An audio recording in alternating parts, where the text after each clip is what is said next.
Salut à tous, c'est Chris et on se retrouve pour une nouvelle vidéo où on va voir deux manières différentes d'améliorer la netteté d'une photo qui sont assez faciles et très efficaces. C'est parti.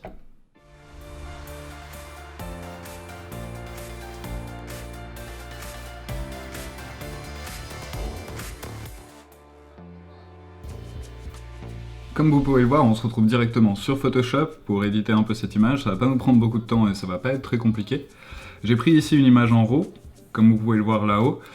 Mais c'est pas obligatoire, vous pouvez aussi prendre du TIFF, tant que c'est une assez bonne résolution d'image, ça devrait aller. Je vous déconseille de faire ça de manière trop excessive ou sur des images en trop faible qualité parce que ça va vraiment beaucoup détériorer l'image. Il y a plein de manières différentes de faire sa netteté dans Photoshop ou dans d'autres programmes, il y a des meilleures méthodes que celles que je vais vous proposer aujourd'hui, mais celles-là ont l'avantage d'être assez rapides et accessibles même pour des débutants. La première méthode que je vais vous montrer, elle est assez connue, c'est la méthode où on emploie un filtre qu'on appelle le passe-haut. Donc pour commencer notre méthode avec le filtre passe-haut, il faut qu'on duplique notre calque existant.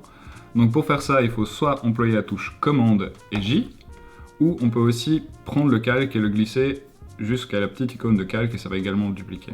Une fois qu'on a dupliqué notre calque, on va appliquer notre filtre de passe-haut qui se trouve dans la barre de menu, dans filtre, divers, passe-haut. Comme vous pouvez le voir, ça vous donne une image grise, après on va ajuster ça en changeant le mode de fusion du calque en question. Mais il va falloir ajuster d'abord le rayon du filtre passe-haut pour voir quel détail ça va faire ressortir. On voit ici que ça va créer déjà des halos sur les bords de notre sujet, et c'est pas exactement ce qu'on veut, donc on va diminuer le rayon pour vraiment essayer de faire ressortir uniquement les détails de l'image. L'idée ça va vraiment être de réduire cet effet de halo autour de votre sujet, tout en faisant ressortir ces détails avec un peu cet effet de relief comme vous pouvez le voir un peu sur le bois ici, et dans l'espace zoomé. On applique, et on va venir prendre le calque qui est actuellement gris et le changer pour un mode de fusion qui va être incrustation. Et une fois qu'on a passé notre calque en incrustation, on peut évidemment en ajuster l'opacité pour diminuer la quantité de netteté qu'il y a. Pour être sûr, je vous conseille d'appuyer sur Z pour passer sur l'outil Zoom et vous mettre à 100%, ça va vous mettre à la résolution réelle de l'image. Et maintenant vous allez pouvoir voir la vraie différence que fait l'outil autour de notre sujet ici. C'est que tous les contours sont largement renforcés, mais aussi le gros défaut c'est que le grain est un peu renforcé et le contour est un peu noirci. C'est malheureusement un peu un des défauts de ça, c'est que ça a tendance à faire des halos en plus de largement augmenter le grain de l'image. Une fois que vous êtes à votre agrandissement à 100%, si vous voulez ajuster un peu la netteté, vous pouvez réduire évidemment l'opacité, ça va diminuer la puissance de l'effet sur l'image. Vu que cet effet est déjà contenu dans un calque, si vous voulez l'ajuster déjà de manière locale, vous pouvez juste ajouter un masque de fusion et ensuite venir régler où est-ce que vous voulez avoir votre netteté ou pas. Donc par exemple ici on ne voudrait pas avoir la netteté sur notre arrière-plan, donc on va venir l'effacer sur notre arrière-plan. Ça va permettre d'éviter cet effet de halo qu'on pourra avoir sur votre arrière-plan, qui sera beaucoup plus présent sur des endroits flous que les endroits nets.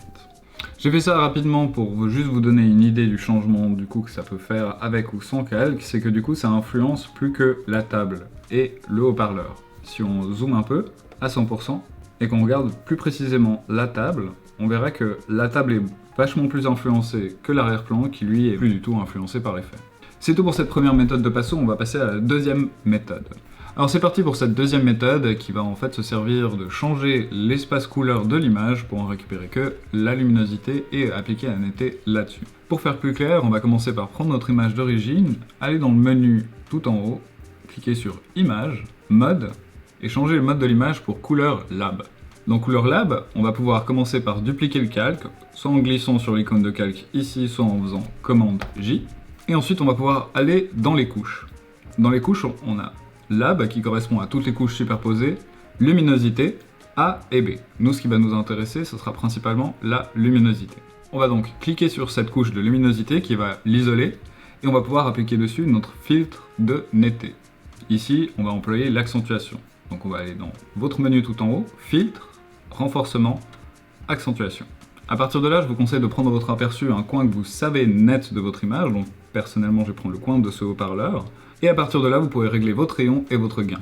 Le gain c'est la quantité d'effets à appliquer, et le rayon vous pourrez résumer ça sur avec quelle tolérance il cherche à appliquer ça sur votre photo. Personnellement j'ai remarqué que mon rayon marche le mieux entre 0,5 et 1,2, ça m'arrive aussi de superposer plusieurs calques pour arriver à obtenir l'image vraiment dont j'ai envie.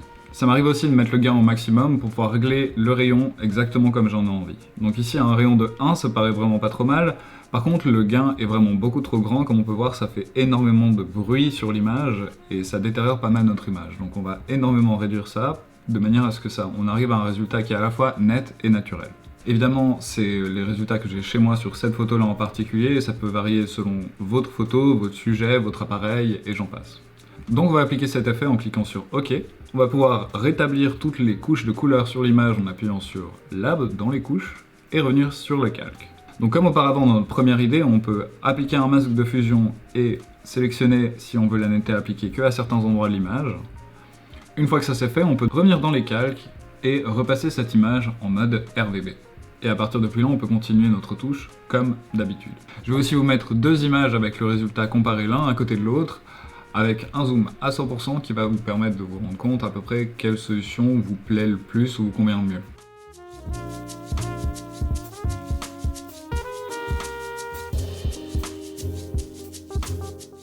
C'est évidemment deux astuces que j'ai employées par le passé et que j'emploie encore de temps en temps, et qui sont assez faciles à employer pour n'importe quelle personne qui commence la photo et qui se lance dans Photoshop, qui s'y connaît pas forcément et qui n'a pas envie de se lancer dans des techniques trop avancées. Si vraiment vous voulez aussi gagner du temps, ça vous permet d'automatiser cette solution grâce au panneau d'action dans Photoshop pour ceux qui connaissent. Je ferai peut-être une autre vidéo là-dessus si ça vous intéresse. J'espère que ces deux techniques ou l'une de ces deux techniques vont vous servir, et dites-moi dans les commentaires si vous serez intéressé par d'autres vidéos du genre ou qui pousseraient éventuellement un peu plus l'idée pour vous montrer des techniques plus avancées de netteté. En attendant, je te laisse t'abonner si tu veux d'autres vidéos du genre et mettre un pouce à la vidéo si t'as apprécié. A bientôt!